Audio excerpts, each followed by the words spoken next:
the bro boys are going to be like straight on it. You know what I mean? So it's also a smart point. I will say, well, we jump into that as well. Actually, talk about this is the weekend's first Fight Island, but I should probably do the intros first, eh?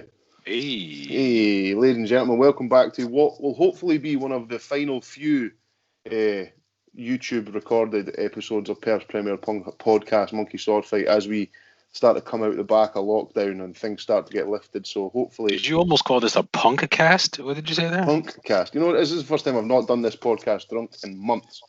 Me too! I'm away for a cycle after this, man. I'm getting my fitness kick on the go. So welcome back to another episode of Perth's Premier Podcast with me, your host Jordan Patrick, and my co-host El Grande Nipez. Pod Daddy. Pod Daddy. El Nipperino. Cons Man. Cons Man. The METHVEN man. Here I am, the Medvin Man. I think it's 9 nicknames. 9? Oh, we got to get to 20.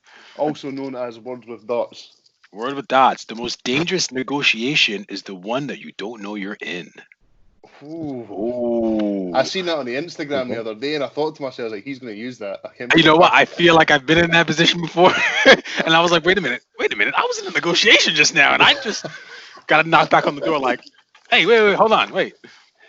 Also there to my right and the viewers left is your old dad, the Perthshire Pirlo, Bridge of Ernst Patrick Vieira. It is your old dad, Andy Mack. How you doing, sir? What's happening? So I like to say, hopefully we'll be able to get back in a way where we can start doing these in person again, because Megan's getting sick and tired of hearing me hollering for the fucking corner of the room. We're just going to be a wee chat this week, just chat some shit. We've had some pretty well engaged posts on the Facebook, and a very non-engaged post on the Instagram. What happened? I didn't even see it. Did you put that? I assume you put it up. I just put one up, just see if anyone wanted to say if there's anything they wanted to talk about, and all y'all bitches just completely dinged us. So you know what? I just want to let anyone who's still hanging on here to know, because we've gotten some feedback from people who maybe didn't make the jump over to YouTube when we started putting these up. And just like you said earlier in the intro, we can't wait to get back together and kind of feed off each other's energy being in the same room. I know I'm definitely am. I think your old dad's itching for some audio quality as well, and no having to rip these videos straight off of Skype too, which I know is a bollock. But thank you for those who have hung on and those who are going to jump back on. We know who the real ones are. But I don't know. So we talk about sports, like you say. This week is the first event at Fight Island, Yas Island in Abu Dhabi for the UFC. So explain this, because I don't know what any of this is. So basically, Dana White's, in lieu of the worsening cases of corona in the USA, has decided to fuck off to Abu Dhabi. Hey, I got an idea. And has bought a private island, a place called Yas Island in Abu Dhabi. Yas! Where he's going to stage these fights in what looks like an outdoor cage. From the photos I've seen, the octagon looks like it's outside.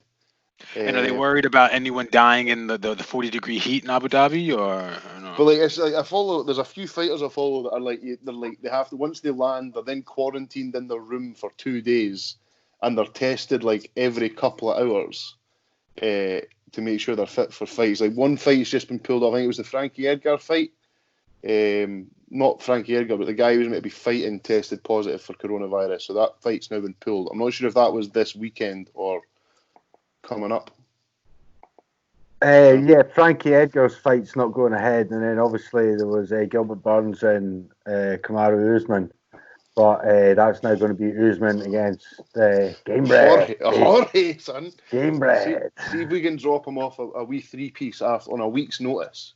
So I wanted to ask you, Andy, because I was texting our good friend of the show, Sean Moran, about this earlier on. Mm-hmm. Who do you reckon then? What do you reckon, Usman, Masvidal? I reckon if the fight finishes within the first couple of rounds, it'll be because Masvidal knocks him out. I think if it goes 5 rounds, it'll be a decision. But I really don't know. There's a lot of bad blood between these two guys. Usman's wrestling is just get you down and grind you out for 5 rounds. Insane cardio. Masvidal, isn't he? But he can wrestle too. He's got good takedown defense. But I mean, he'll want it to be a stand-up fight. He'll want it to be a striking fight. 6 days' notice. You've got to say fair play for taking it, but he must obviously. I mean, course, think that he can beat him. He's probably been in training thinking that something's going to happen, so he might end up fighting either one of the two. Yeah, I was just gonna say that. Sorry to interrupt. Do those guys, before all this coronavirus stuff happened, do they say, all right, this event's coming up, I'm not booked on this event, but I'm gonna get in shape because I want to fight this guy anyway, and if someone does back out, I'll be ready? I think the way it's going now, it happens more and more where fighters are injured during camp or one thing or another. So I think a lot of the people do, especially if there's a big fight in your weight category and you can jump in there. Like, who was the one that Khabib fought? Was it? Oh, Ali Aquinta. I mean, he came in on a day's notice. Yeah. Matt Holloway was originally going to fight, and he was coming in on, I think, 10 days' notice, but they declared him medically unfit. So, yeah, I mean, there's plenty of occasions in the past fighters have said, I'll be fit and ready because I'll bet you one of these guys drops out. Happens all the time. Tony Ferguson used to say it all the time. You look at what happened with him. He cut weight for a fight that didn't happen, and then cut weight again for one that was on short notice just a couple of weeks later. He didn't need to cut weight the first time, but fighters do it all the time. They say, I'll get myself ready because I'll bet you one of these bums pulls out, something like that. You know what I mean? So, yeah, I think it's interesting. Usman's been training for one fighter the whole time, and now a week before the camp, he's needing to change, I guess, tactic maybe. He might not, but well, what you say is I think he's been training the whole time, thinking I'll probably end up fighting one of these two, and it'll be heavy wrestling. So, well, they say it was a year to the day. I think it was yesterday where Masvidal ended Ben Askren's life with the most brutal flying knee I've ever seen in my entire life. That video still makes me wince, no matter how many times I see it. So, I think I was speaking to Sean earlier. I think it's going to be tough for Masvidal. I think just with like you say, the week's notice. But if anyone can come in and just absolutely sparkle somebody, then it's going to be him. If you had to ask me to put a bet on, like it was roulette, red or black, for example, I had to pick one, I'd pick Usman over 5 rounds. If you ask me right this second, I think that's my gut decision. Usman decision over 5 rounds. Write that down. There's definitely a baller move on the part of the UFC. Like, we can't do it in the US. Let's just go and buy a fucking island in the middle of the East. The Middle of the East? Oh, fuck that up. The middle of the East. The middle of the East. Got to keep making money. Remember, UFC was only bought by its new investors a couple of years ago. Can't have that gravy train coming off the rails this early into the investment. Can't let a pandemic stop us from doing what we need to do, right? Funny that, though, isn't it? They don't have to, yes. Yeah, coincidence, my ass. Yeah, that's because of money. Nothing else. Right, well, we'll jump in. Like you say, Mike had pulled out a couple of genius moves on the old Facebook this week.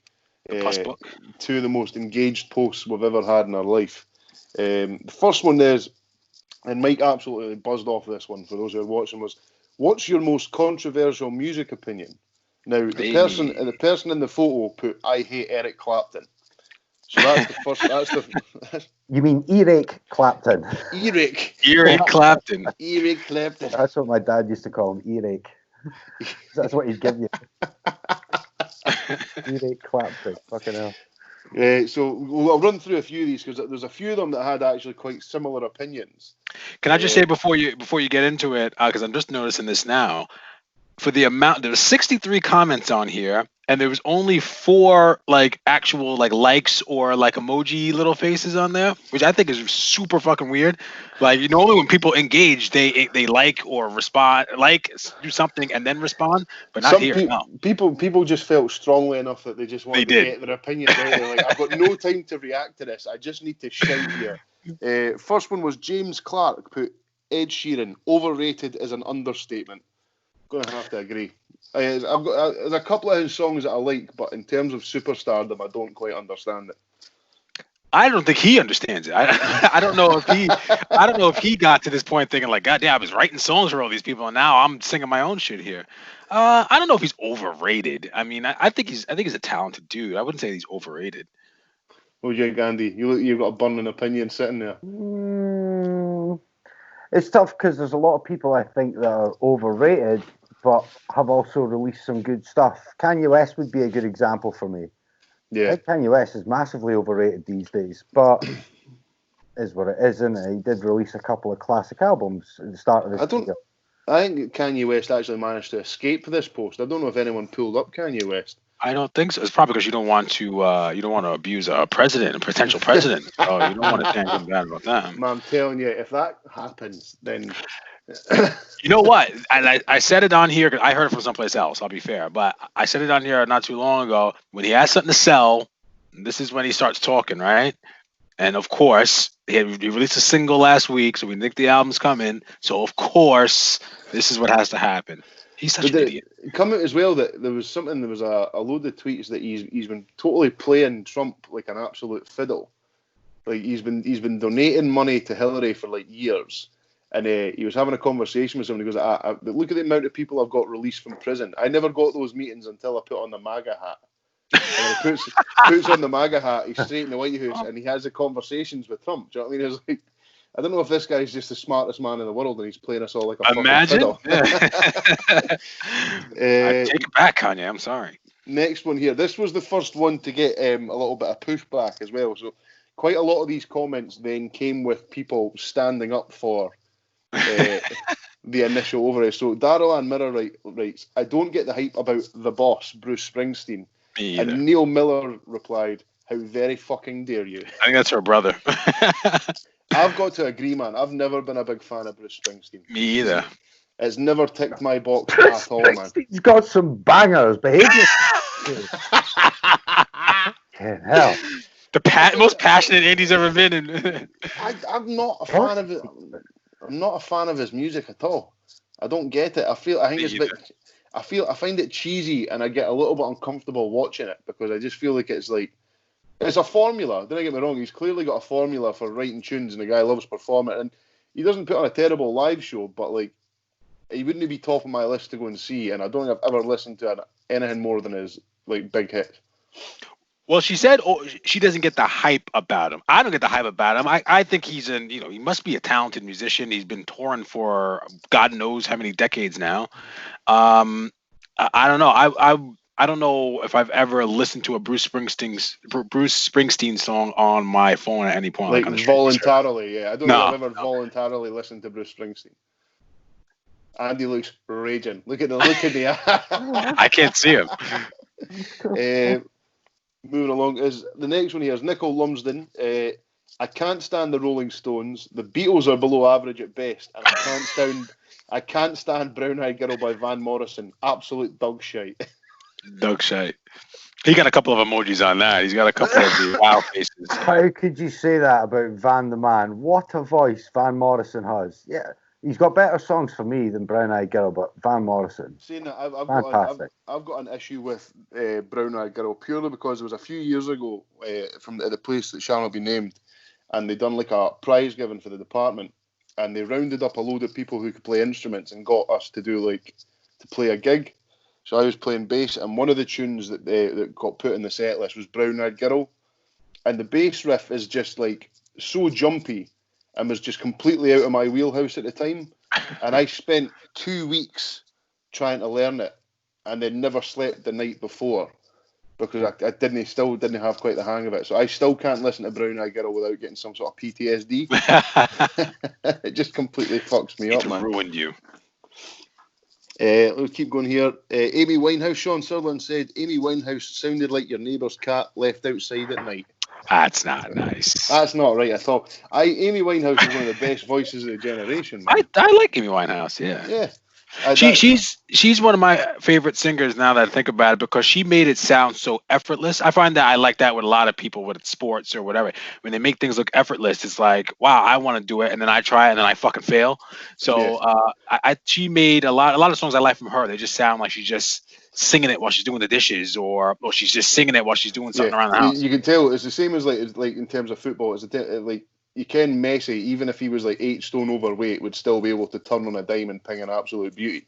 Yeah. Like these people, as much as they work hard, have that level of natural ability, and I can't hear that about Amy Winehouse at all. Andy, I can't have a bad word spoken about her. Good lad. I remember seeing her on Jules. Sorry, I was just going to say, I remember seeing her on Jules Holland before she was like a star or anything like that. Just by the by, and I was just like, who is this chick? I actually thought at the time she looked kind of hot. Oh yeah. She was all right for a little while. Yeah. Before the gear really took over. The gear.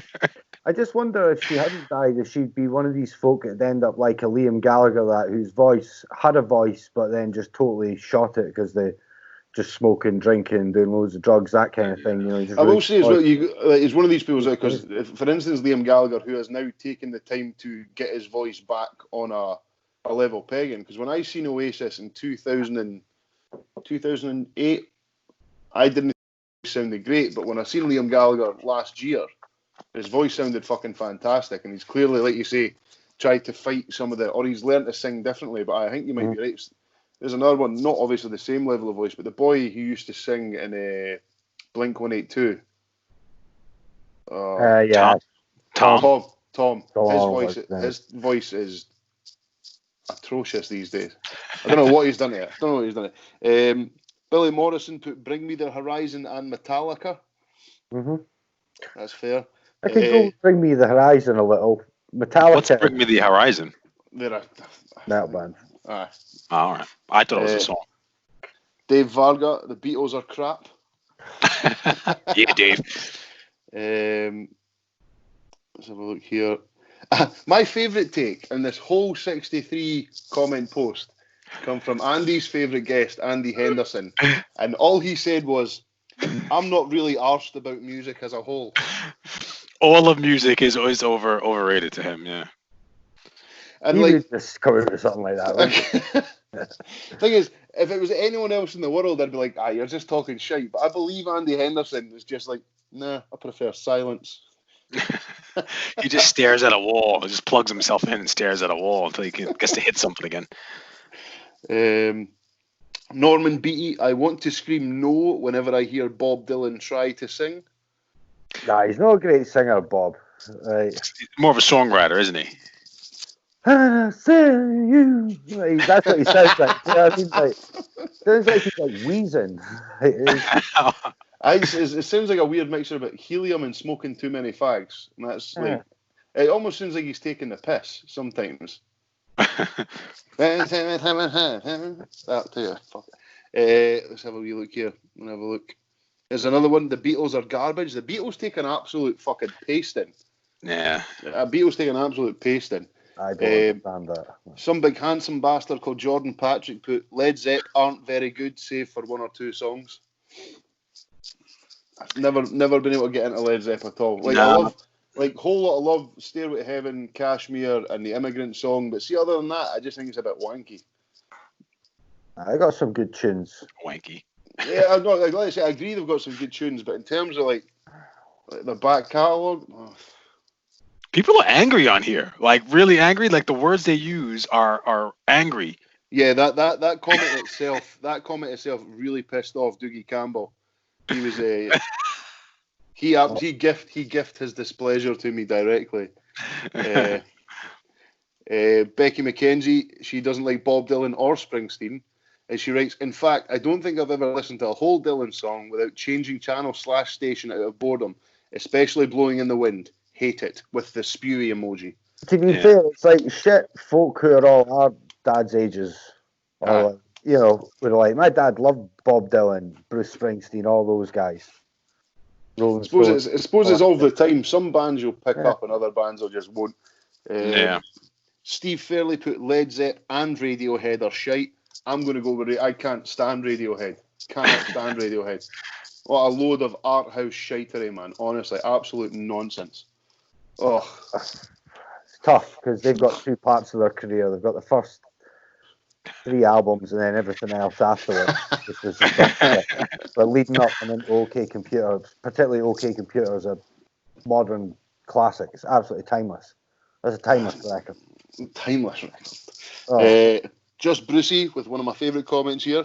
Metallica can suck a dick. What I hate for Metallica, and I get it because Lars Ulrich is a terrible drummer. Kirk Hammett is one of the most overrated guitar players in the history of guitar playing.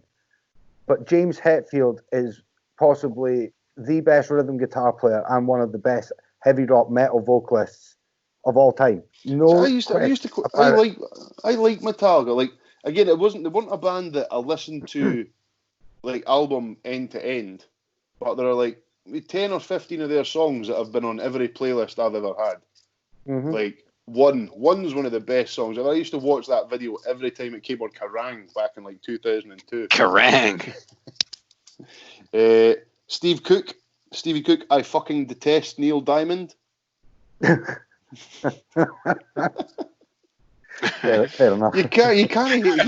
Did he know? That's him that done Sweet Caroline, eh? Yeah. Oh, you can't man. do that. No. Don't tell me there is not a single person in the world who has been drunk and when Sweet Caroline's come on, hasn't he went, yeah?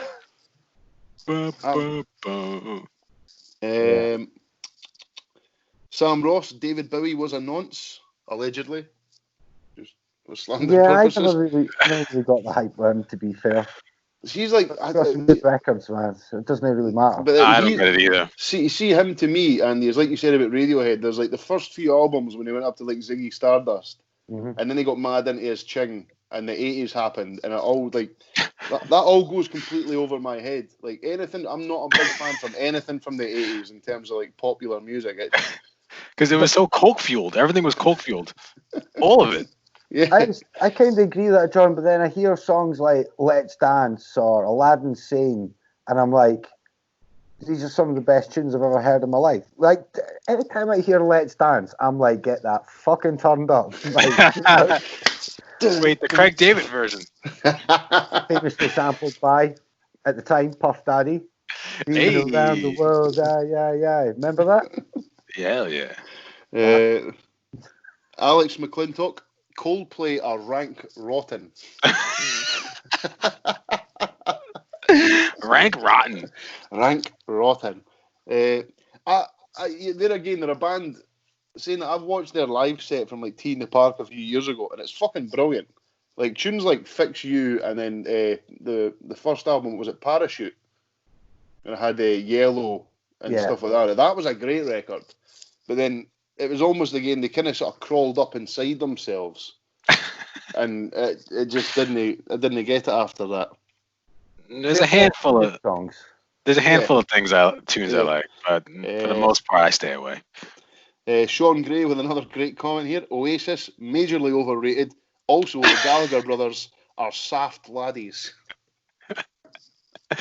I like Ryan Marshall, and he just wrote this.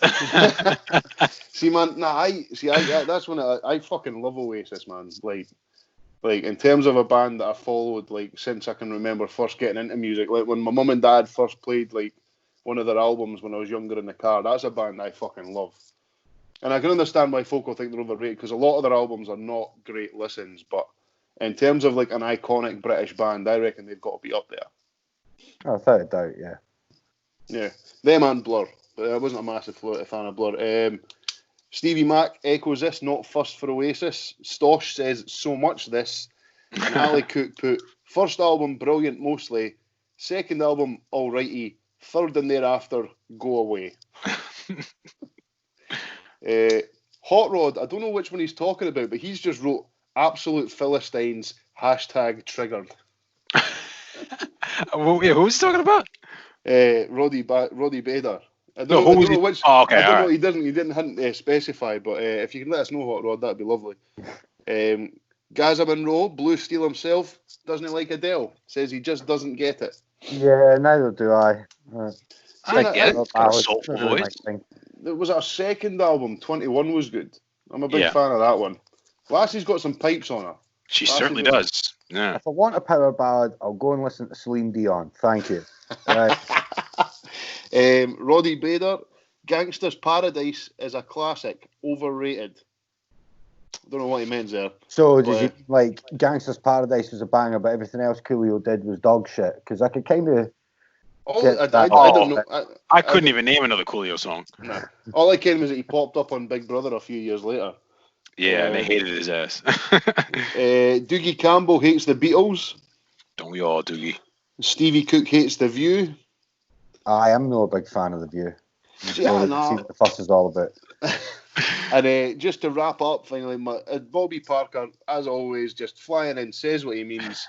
David Bowie was a wanker.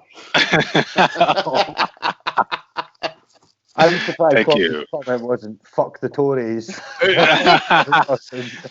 We should probably check in Bobby. if Bobby Parker hasn't he ripped the heat clean off it with the new Celtic Adidas gear that's been released. Is it nice? Oh, where's yours? mate. Let's see it. Mate, I've got it on pre-order. There's a nice wee green zip up Adidas tracky top that'll be winging its way to me just shortly. Right. The next one here was actually one of my favourite posts that's ever been put up, and it was can you describe your favourite movie as boring as possible? This was good. There's a lot of good ones in here. So, I don't know a lot of these, so hopefully we can go through and pick a few out. Okay, so we'll jump off. First one I've got here. Or do you want to go through these ones, Mike? Yeah, I'll go through them. I'll go to all comments here. So, Stephen Tosh, Welshmen shoot rifles? I don't know what that is. I don't know what that one is either. That's really boring. Welshman shoots rifles. I can't think of any films with Welsh folk in them. Me either. I didn't think Welsh people were allowed to be in films. We love the Welsh. The only person I know would be Anthony Hopkins. He's Welsh. Sure. Isn't Catherine Zeta-Jones Welsh too? She's Welsh, yeah. I don't know. We'll have to, Stosh, if you can clarify that one for us. Yeah. Billy, I'm just going to go, I'm not going in order, but Brazilian film where a kid becomes a photographer and takes a picture. What's that? That's City of God. That's a great film. That's a really good film. Worth a watch. I like Stasha's other one. Afro-Latino kid understands responsibility. Is that that's Into the Spider-Verse? That's Spider-Verse, yeah. He loves that movie. He wrote about it, actually. Yeah, Stash. he did, yeah. Bold plumber comes to fix a leak. Joanna Morrison. Is that a porn of some type? It must be Joanna Morrison. Like, I love it to pieces. Billy Morrison's lovely wife, but I'm going to go out on a limb and say that that's a Scud film. That's a Scud film. She's not... Scud film. Unless I'm trying to think. Unless it was like a Super Mario film. Maybe, yeah. Back in the 90s. Nicole Lumsden, clearly unsubstantiated claim about the distance of some green flooring. I'm going to go with the Green Mile. That was a belter, that one. Boy grows up in jungle, sees girl, decides to go home. What's that? That'll be the Jungle Book. Oh, okay. Chocolate factory owner invites children to his factory. Health and safety breaches. Ew, I fucked that up. Health and safety rules are breached. I'll be Charlie in the Chocolate Factory. Charlie in the Chocolate Factory, yeah. Mike, the way you said that was so silky. Charlie in the Chocolate Factory. Yeah. Charlie in the Chocolate. 3 strangers look for a rubber fish in a rickety old boat. Oh, Jaws. Why is it rubber? Oh, because it's fake. All right. Yeah. Fake in real life, yeah. Yeah. Billionaire fights big man in a mask. Dark Knight Rises. A job in Italy.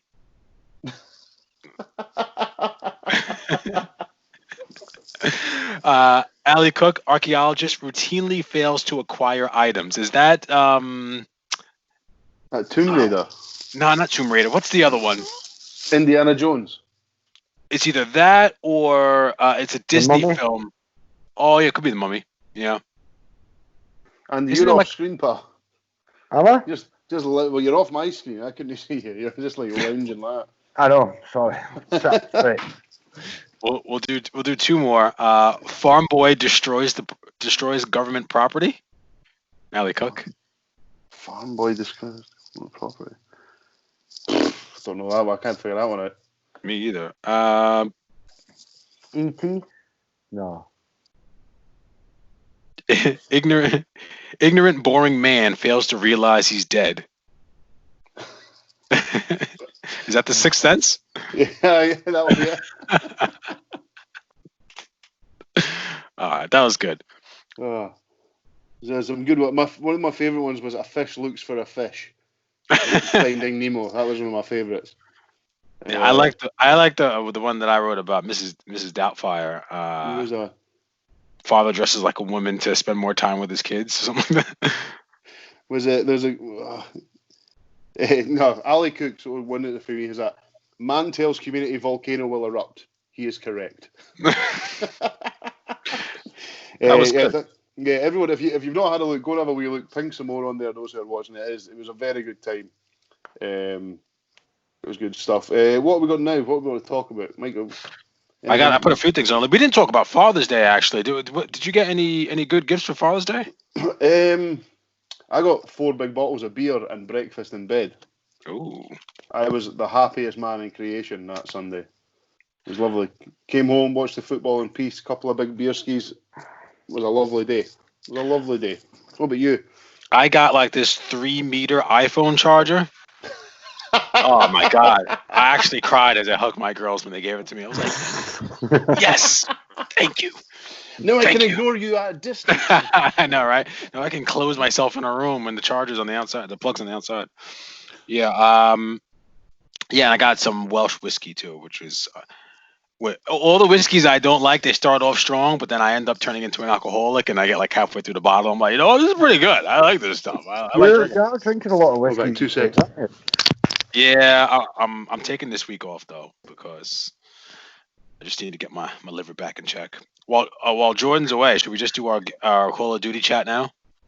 Yeah, if you want. Yeah, so, yeah. I saw you hadn't had any wins. I'm still on 0. Yeah. What's the problem? What's the common problem you keep encountering? Like, all right, so I'll get in an area and I'll get the drop on somebody and I'll light their ass up and then they don't die. Like they'll get. It looks like they're getting hit with bullets, but they're not falling. And then they turn around, they shoot me twice, and I'm dead. So they're probably shooting me in the head. And then when you watch the replay, it's like my gun isn't even raised and they're already shooting me. Is that a lag issue, you think? It is, yeah, because the servers they're allegedly what they call like 12 hertz servers. So there's, I believe it's like 12 bits information at a time. So sometimes if there's too much going on the map at any one time, it's hard for it to process everything in time. Conspiracy theories and things like that. I certainly don't experience stuff like that, but it does require being more accurate. When you say you're getting the jump on something, it's just like straight off when you land, straight off the drop. Oh, no. So what I'll do is...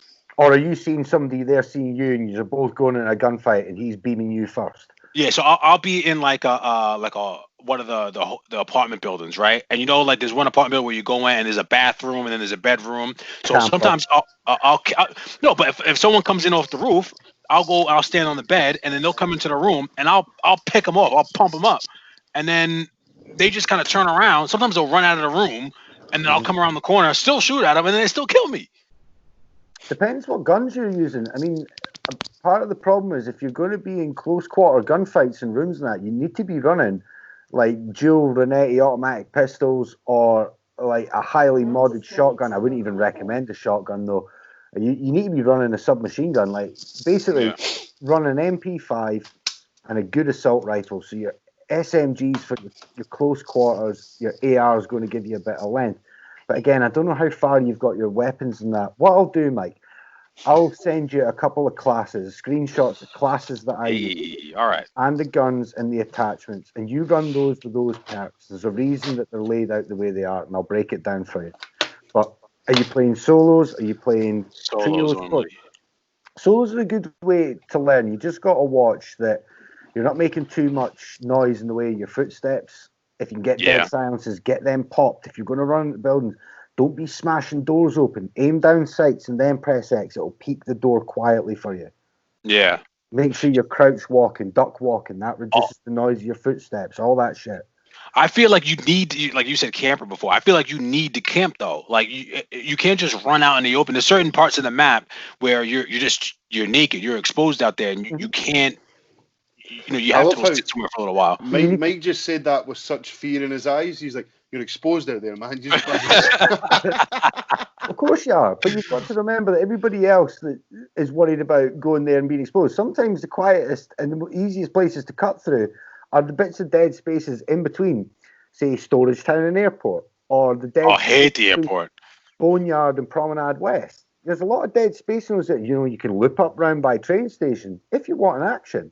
Or you can just play it differently and go up the left-hand side. I think if I could give you one bit of advice is you need to set up your classes a particular way. I'll send you some classes that will help you out. Second thing is you need to be using a heartbeat sensor. Oh, yeah, have to have that. Heartbeat sensor and a gas mask you need to get straight away.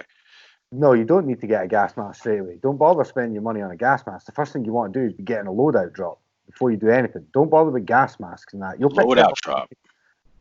Yeah, you need the loadout drop. Ah, okay. I'm using the guns that I find on the thing. Right, Michael. Here's what happens, right? In the game, you can call in a loadout drop, and that means you can pick one of your pre-made loadouts from the game. Okay. So if you never pick up those loadout drops, then you're running about A, with no perks, B, with shitty guns that you find on the ground with no attachments, and you're going into gunfights against guys who have got perks on, who have got their guns all fucking fully kitted out to the max. No wonder you're losing gunfights. Oh, I'm getting smoked, man. Oh, see, this is the conversation. I'm blaming you, because we should have had this conversation about 4 weeks ago when I told you I was getting my ass kicked. Oh, no. Your old dad's not having that, son. I can't believe you're sitting there. You just told me now you didn't even know about the loadout drop. I just assumed you would know that. It's common knowledge. So I don't want this to turn into a modern warfare thing. Andy and I are going to get this going on YouTube on our side. But I'll send you the classes. Okay. Are the loadout drops is like when they drop the parachute things? Yeah, those drop down. So those are free ones, but you can also... The problem with the free one is that you need to loot 10,000 to get a loadout drop. So some people don't want to be running about looting, so they're just going to wait for the free one. But what you want to be doing is getting down there, looting, getting your loadout drop, so you've got your heartbeat sensor. When the loadout comes in, they're all pinging up on the radar because they're waiting for the free one, because they've not got any perks or anything like that. And you just sit and fucking pick them all off at the loadout drop. Your kills will go up, your wins will go up, and then you pick up all their loot and you move on. You keep rotating, buying UAVs. You'll pick gas masks up off of dead bodies. You don't need to waste your money on that shit. I love how, like, Mike's here. How long have you've been playing this now since lockdown started, Mike, and you're only hearing this shit? I've got nuts. I don't know if I talked about this last week. I finally, the wee man finally got me to try Fortnite. Yeah. I had 3 goes and was in the arena for a grand total of a minute and a half. Like, I think Fortnite's easier. It's way easier than I had absolutely no idea what was going on, and then by the time I did, somebody had popped me in the skull. Like, can I just say, just to wrap that up for you, mate? I've probably played about, I don't know, I'm looking over now, but my Xbox is off. It's probably about 600 games I've played. Oof. And to be honest, I probably only got about 23 wins, something like that. And I probably only got about 7 or 8 wins in solos. Oh, now you're bragging. No, that's not. Mate, I don't know how many other wins other people are getting. But, I mean, I don't know folk who are in hundreds of wins or 50-plus wins or anything like that. It's not an easy game. It's not. Some days I win a solos and then I'll maybe win a game of trios or quads with my mates. Some days I'll come on, I won't win a game all day. I had a second earlier on in solos. I was fucking raging, man, because the guy was camping behind the bus and I knew he was there. I pushed him and he fucking flashbanged me and absolutely drilled me, man. I was like, fucker. I've been top 5 in solos probably around 4 or 5 times now. Okay. But it's just when that circle gets tight, it's fucking your aim's got to be on, bro, or they'll smoke you quick. But they'll smoke you quick, particularly if you can get to the final circle, Mike, and you're getting there with no loadout drops and no perks and none of your own guns or weapons. That tells me you can play. All you're needing now is that extra 5% because everybody else is using that. You're constantly at a disadvantage by not doing it. So if you start doing the loadout drops and getting your classes, which I'll send you in a bit, then you'll be in a fair gunfight. At the moment, you're not in a fair gunfight. But why can't I just use the gun? Like, I find, like, the legendary guns and stuff like that, and I'll run around with those. What's wrong with using those versus the loadouts? There's nothing, but, I mean, not all of those weapons are suppressed for a start, so if it's not suppressed, you're popping up on the minimap. So Gotcha. And folk are going, whoa, there's somebody round to my left there. Let me go and have a look. And there you are, camping by a tree, fucking shooting away, but you're not using a suppressed weapon, so you're popping up on the map. I know exactly where you are. You've not got ghosts, so when folk are calling in UAVs and shit, you're popping up on the minimap so they can see where you are. You need that loadout so you can get the perks to kind of stop all that shit happening. Then you're undetectable. Then it's up to you to then creep through, take them out, and get to the final circle and win. Which you should be able to do if you get top 5 without perks or any fucking guns. Bad man, what an absolute nutter, man. I'm going to hit you that later for tonight. See how we get on. I bet you I didn't come 5th. No fucking shit. Yeah, I had a couple of top 5 ones. Look, man, I've just watched you build up Mike's confidence over the last 5 minutes. Just see when you're saying that, Mike was just in the background like that. I was like, oh my god. Right, well we're closing in on the hour mark, so we jump in a bit of watching and listening to before we wrap it up for this week. Yeah, man. Yeah. I'm looking forward to having theme tunes back in when we get back in our room. Like I've missed the tunes, boys. Right, I'll jump in first. I've not got loads this week. We're watching Snowpiercer on Netflix. Snowpiercer. It was a film done by the guy who wrote Parasite, the Korean film that won the Oscar this year. Yeah. It was a film from a few years back. Basically, what it is the world's ended due to a massive like ice age, and basically this mental millionaire has created a train that's 1,000 cars long, which basically circles the Earth, and it has like the remaining people of humanity on it. But it basically goes like first class is like your upper echelons of society, the rich people. Then you've got second and third class, and then you've got people who just jumped on the train as it was leaving, living in the tail of the train. And it's just like, so the film's really good, but the TV series is fantastic, man. It starts off as a bit of a whodunit. There's a bit of a crime on the train, and then these last couple of episodes have just fucking kicked off. Really well acted, really well written. The guy who wrote the story of the Korean boy is involved with the TV series as well, so a lot of the things stay faithful to the original like text. Well worth a watch. There's like 8 episodes so far on Netflix. I think there's 2 more to come out each week. That's on course for a very high score. Really good. I watched the first half of Hamilton. How was it? The first half was very good, man. I'm not a big musical guy. The boy who wrote it, Lin-Manuel Miranda, is clearly a very, very talented dude. It's basically like the story of the US gaining independence from the UK, but it's like rap. Like the guy's written it, so like, and like I say, the actors are all fantastic. The tunes are catchy as fuck. Like even if you don't like musicals, you'll be humming at least one of these tunes to yourself every single day. I've still got to finish that because I didn't realise it was 3 hours long. So I've only watched the first half of it. That's very good. Finally started reading Dracula. I'm about halfway through that after a night of not being able to sleep. Currently, I feel like I'm just half doing things. I re-listened to Biffy Clyro's 3rd album, Puzzle, the other day. I think that was like the first album of theirs I listened to. They'd always been around for a long time, but I think Puzzle was the album that really kicked them off in the mainstream. They always had this massive cult following. But in terms of just like memories I have of that album, Puzzle gets an 8 from me. So Puzzle by Biffy Clyro, really strong. And I think that's it for me this week. I'm busy as fuck with work, so no time for fun stuff. I've also been cycling a lot, I'm a bit of a fitness guy these days. So. Oh, look at you. It's your choice shirt. It's Megan's, actually. Right, Michael, what about yourself, mate? First, did you hear about Kanye West and Dr. Dre in the studio together? Oh, no. Interesting. I'd have a listen, as long as Kanye's not talking that bullshit on there. There's a show on Netflix. It's kind of a family show. We've been watching it at dinner, me and the girls and Connie, the last couple of nights. It's called Flores Lava. Have you seen this?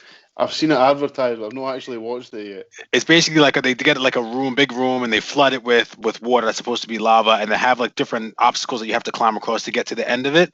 And it's brutal. The way people fall and just smash their faces, and just they go into the water, and the way they shoot it, like they go in the water and they don't come back out, and then everyone's like, no. So we got about 4 episodes in, I think it is 3 or 4 episodes in. I give that a 7. It's pretty good. It's a good family show, good wholesome show. Nice. Surely folk would perform better at the obstacle and the challenge than if it actually was like lava and stuff like that. Yeah, they would. Orange water. Try a wee bit harder.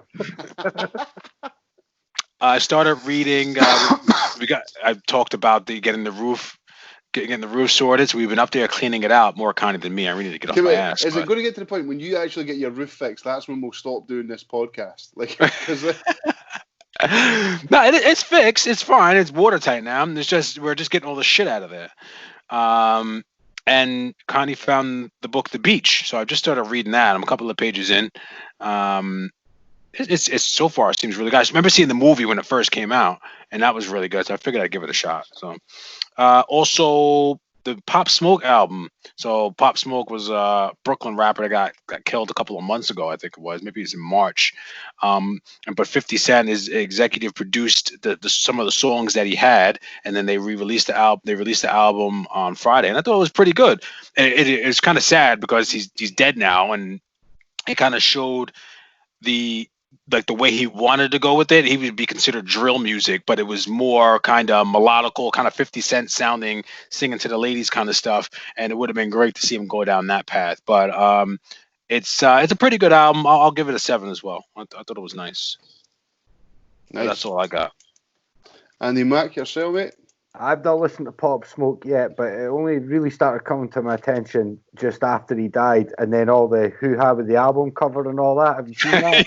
yeah. And then folk like remaking album covers as if they were designed by Virgil and all that. Yeah. Putting $50 notes on there. Yeah. It's so funny, man.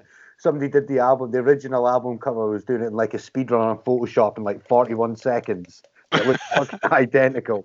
No, listening to music this week. The only new album I listened to this week was the new West Side Gun album. Oh, keep forgetting that. Fly God is an awesome God too. It's cool.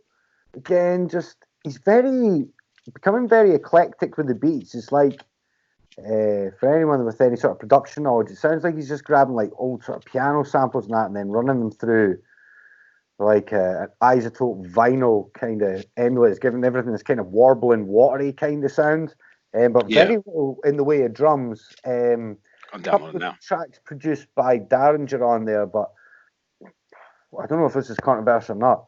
Folk big him up as like some big producer and that. Like, I don't really see it myself, but plenty of other people do, I guess. So what does my opinion matter? But I don't see the hype so much around his beats and stuff like that. I think they're very, very basic. Like, a lot of the stuff's kind of almost out of time a bit. But it seems to work. It's weird. The album as a whole was all right. I'll give it 6 bananas. As far as watching stuff this week, haven't really watched anything. No new music listened to. So really it was just that album.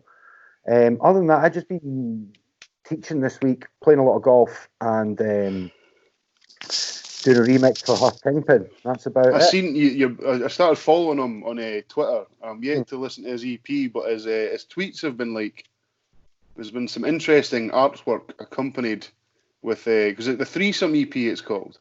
Yeah, so it's a track called Say So.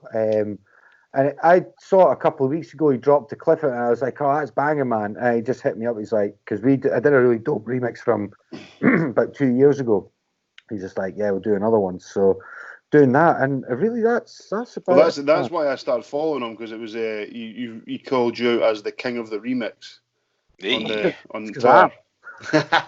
You know, can I just say something just on that point? Interestingly for me, I actually prefer remixing beats than just making beats. And if I could just indulge for just 2 seconds and explain. See, when you've got an a cappella that's already there and you work out with the reference track, it's like 88. So you start skimming through beats you've already made and stuff at like 88 BPM. You find some beats and stuff suits a vocal better than other ones. Whereas when you create a brand new beat and record something, somebody records to it, that's what it is forever. You'll never know what that vocal sounded like on a different sounding beat, if that makes sense. Yeah. For that reason, I don't know. I love with the remixing. I just seem to find a knack of going, that works perfectly for this type of vocal. And then I can reconstruct and do all sorts of different shit with the beat and the way it's arranged because it's a remix. Yeah. You know what I'm saying? So no, that was pretty dope. I did notice a couple of posts I'd put up where I was playing with that electronic SP1200. Were booting off last night, and some influential folk in that had started following me on Twitter. Hey. I was like, yeah, that's nice. So with the new Willie Lux album and that coming, it'll be a good time to make sure that some more eyes are on the thing, because I don't have a lot of followers of that on my Twitter. Even my Instagram's about 1,000, but I just seem to just tick along in the right circles and just keep things moving. It's without quality. Quality, Yeah, son. loads of shit. So yeah, that's pretty much me blethering on. So I'll just shut up now. Magic, right. Well, we'll wrap up this week. Like I say, hopefully, I'm not sure what Big Nicky has been saying, but hopefully we'll be able to actually get in a room and do this properly in the near future. Maybe next week or the week after, I think we'll be at some sort of stage where we can maybe hook it up. Yeah. Because I'm missing my boys. I'm missing the homies. Yeah. We get some golf organised soon as well. Fuck Please, I want to get out there. Yeah, man. My wee boy's on holiday for the next 2 weeks, so I can do it any evening. So, or during the day, hook it up. No bother. I'm on board. Right. Thank you once again for listening. For those who have stuck with us over the YouTube tapes, we very much appreciate you. We will be back to Podbean, iTunes, and we'll maybe keep pinging things on here in the near future. Like I say, once we get back in a room, we're going to start planning some big things for when the world gets back to some sort of normality. We have plans. We're just waiting for times to chat with each other face to face. You can find me. Actually, I didn't came up my new Twitter handle is because I changed it again. Yeah, I was looking for you and I couldn't find it. I was like, what is this? I changed it. I think it's the same as my Instagram. It's L-Rated Grayso now, I think. You can find us on Facebook. You can check out the old episodes on iTunes and Podbean and on the YouTube. Click and subscribe on the YouTube channel. That's me. I am also on Twitter. You messed me up there. Sorry. I'm so unprepared. I'm on social media. Yeah, at _M_dots. And I'm there at Macapella. Beautiful. Right, lads. Thank you very much. We will speak to you next week. Peace. Bye.